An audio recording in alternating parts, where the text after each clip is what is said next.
کہ کہیں وہ کالج سے لیٹ نہ ہو جائے، لیکن اس کے کمرے میں اسے نہ پا کے وہ دوڑتی ہوئی بچوں کے کمرے میں آئی تو دروازے پر ہی سارا کو بے ہوش پایا۔ یہ دیکھ کر ان کے تو اوزان ہی خطا ہو گئے اور پھر وہ چیخنے چلانے لگیں۔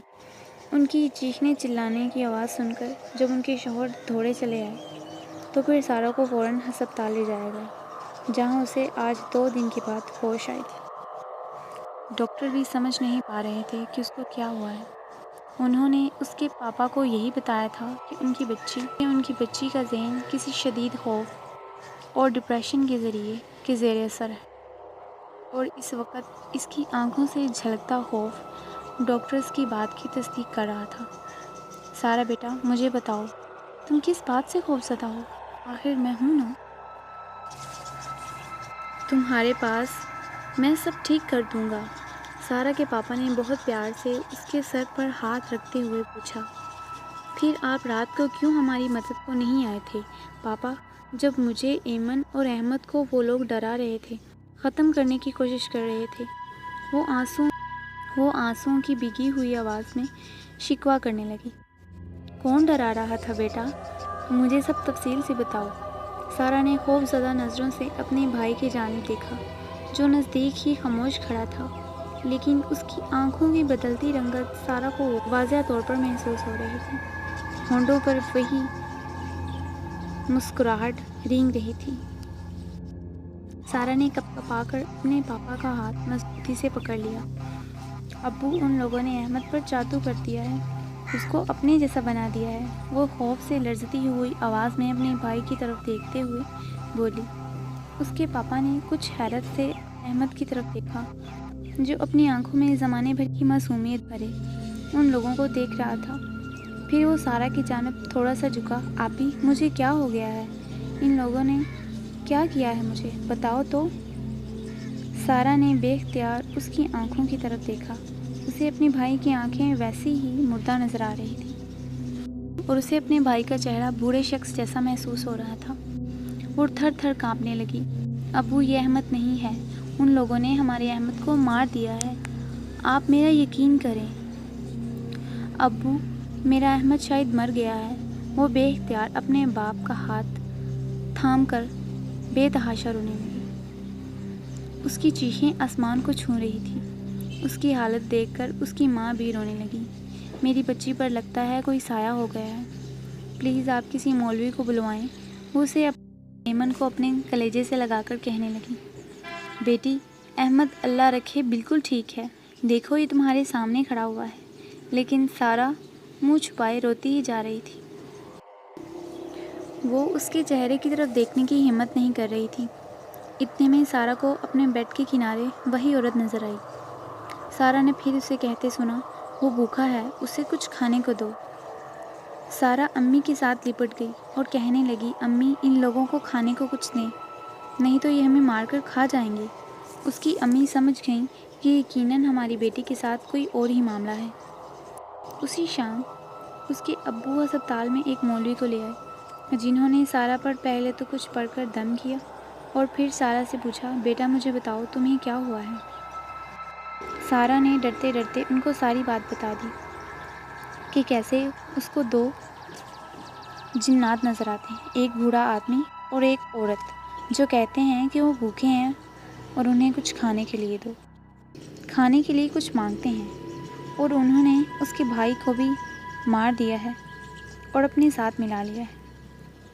مولوی صاحب نے اس کی امی کو کچھ تعویذ دیے اور کہا کہ اپنی بیٹی کو پانی میں ڈال کر پلا دیں، ساتھ ہی کہا کہ اس کے کمرے میں سورۃ بقرہ کی تلاوت لگا دیں۔ آپ کی بیٹی کو کوئی نظر بد ہو گئی ہے، میں آپ کی بیٹی کو جنات سے چھٹکارا تو نہیں دلا سکتا، مگر میں ایک عامل کا پتہ جانتا ہوں، اگر آپ چاہیں تو میرے ساتھ اس عامل کے پاس چل سکتے ہیں، وہ آپ کی مدد ضرور کرے گا۔ سارا کے پاپا مولوی صاحب کے ساتھ اس عامل بابا کے پاس گئے اور سارا واقعہ بتایا۔ اس عامل بابا نے حساب کیا اور پھر بتایا کہ آپ کی بیٹی کو آپ کے محلے میں موجود پیپل کے درخت کے نیچے سے شریر جنات کا سایہ ہو گیا ہے۔ اگر وہ آپ کی بیٹی سے کھانے کے لیے کچھ مانگ رہے ہیں تو آپ کو اپنی بیٹی اور سب گھر والوں کا صدقہ دینا چاہیے۔ آپ اس طرح کریں کہ آپ اپنی بیٹی کا 2 بکروں کا صدقہ دیں، بکرے کو ذبح کر کے بکرے کا گوشت اسی پیپل کے درخت کے نیچے رکھ دیں اور واپس آ جائیں، اور اگر کوئی آواز آئے تو پیچھے پلٹ کر نہ دیکھیے گا۔ سارا کے پاپا نے ایسا ہی کیا۔ وہ 2 بکروں کو ذبح کر کے ان کا گوشت درخت کے نیچے رکھائے اور واپس گھر کی طرف چلنے لگے۔ چلتے چلتے کبھی انہیں احمد کی آواز آتی تو کبھی ایمن کی، اور کبھی سارا کی روتی ہوئی بے بس آواز ان کے کانوں سے ٹکراتی۔ ابو مجھے بچا لیں، ابو ابو مجھے چھوڑ کر مت جائیں۔ اور ہر بار وہ اپنے ذہن میں عامل بابا کی بتائی ہوئی بات کو تازہ کرتے کہ کوئی بھی آواز آئے مگر آپ پیچھے پلٹ کر مت دیکھیے گا، وہ شریر جنات کی شرارت ہوگی۔ بس سارا کے ابو نے پیچھے پلٹے بغیر اپنا سفر جاری رکھا اور صحیح سلامت گھر پہنچ گئے۔ گھر پہنچ کر انہوں نے چین کی سانس لی۔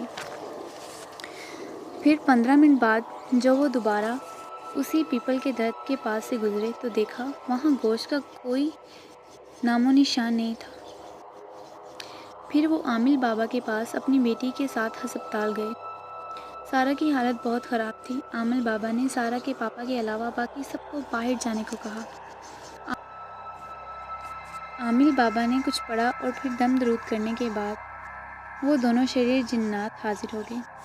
جب وہ دونوں حاضر ہوئے تو دروازے کو ایک زوردار سے جھٹکا لگا اور دروازہ ایک دم خود بخود ہی کھل گیا، اور سارا کو وہ گندی شکل والا بوڑھا اور وہ عورت دروازے میں کھڑے دکھائی دے رہے تھے۔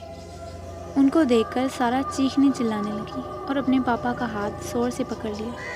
سارا کے پاپا نے سارا کو حوصلہ دیا، ڈرو مت بیٹی، میں تمہارے ساتھ ہوں، اب یہ شریر جنات تمہارا کچھ نہیں بگاڑ سکتے۔